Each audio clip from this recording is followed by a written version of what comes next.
যুক্তরাষ্ট্রের কাছ থেকে ভেনেজুয়েলার তেল কিনতে যাচ্ছে ভারত। এ নিয়ে আগামী সপ্তাহে ওয়াশিংটন ও দিল্লির মধ্যে একটি বাণিজ্য চুক্তি সই হবার কথা রয়েছে। চুক্তি অনুযায়ী যুক্তরাষ্ট্র থেকে $500 বিলিয়ন জ্বালানি ও প্রযুক্তি পণ্য কিনবে ভারত। আর রুশ তেল ক্রয় বন্ধের বিনিময়ে ভারতের উপর অতিরিক্ত 50% থেকে শুল্ক কমে 18% করবে যুক্তরাষ্ট্র। রাশিয়া থেকে তেল কেনা বন্ধ করে যুক্তরাষ্ট্রের মাধ্যমে ভেনেজুয়েলার তেল কিনতে যাচ্ছে ভারত। তাই ভারতের ওপর অতিরিক্ত 50% শুল্ক কমিয়ে 18% করার ঘোষণা দিয়েছেন ট্রাম্প। পাশাপাশি ওয়াশিংটন থেকে $500 বিলিয়ন জ্বালানি ও প্রযুক্তি পণ্য কিনবে দিল্লি। ট্রাম্পের চাওয়া মতো আগামী সপ্তাহেই এই সংক্রান্ত চুক্তি করতে যাচ্ছে ভারত। ইউক্রেন যুদ্ধবন্ধে মস্কোকে অর্থনৈতিক দিক থেকে ধাক্কা দিতেই ট্রাম্পের এ কৌশল।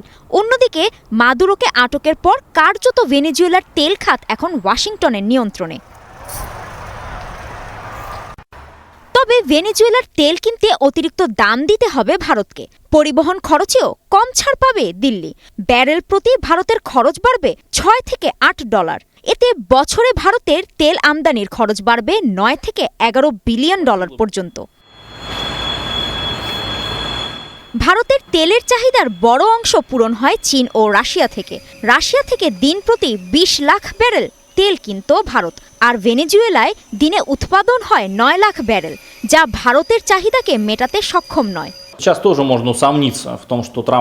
প্রেসিডেন্ট ট্রাম্প ভারতকে রাশিয়ার তেলের বদলে ভেনেজুয়েলার ও মার্কিন তেল কেনার জন্য চাপ দিচ্ছেন, কিন্তু বাস্তবে ভেনেজুয়েলার তেল উৎপাদন খুব বেশি নয়। সেখানে দৈনিক মাত্র 9.6 লাখ ব্যারেল তেল উৎপাদন হয়, যা ভারতকে দেয়া রাশিয়ার দৈনিক সরবরাহের তুলনায় কম। তাই ভেনেজুয়েলা কোনোদিন পুরোপুরি রাশিয়ার বিকল্প হতে পারবে না। ভেনেজুয়েলা থেকে ভারতের তেল কেনার খবরে এখনও কোনো প্রতিক্রিয়া দেখায়নি মস্কো। ক্রেমলিনের মুখপাত্র দিমিত্রি পেসকভ বলেন, এটা নতুন কিছু নয়, ভারতের সেই স্বাধীনতা আছে। শুধু আমরাই না, আন্তর্জাতিক জ্বালানি খাতের সব বিশেষজ্ঞই জানেন যে ভারতকে তেল ও জ্বালানি পণ্য সরবরাহে রাশিয়া একমাত্র দেশ নয়। ভারত সবসময় অন্য দেশ থেকেও এসব পণ্য কিনে এসেছে, তাই আমরা এতে নতুন কিছুই দেখছি না। তবে এটাই প্রথম নয়। 2019 সালেও ভেনেজুয়েলা থেকে $7.2 বিলিয়ন তেল কিনেছিল ভারত, যা ভারতের তেল আমদানির প্রায় 7%। কাজী শাহরিন, স্টার নিউজ।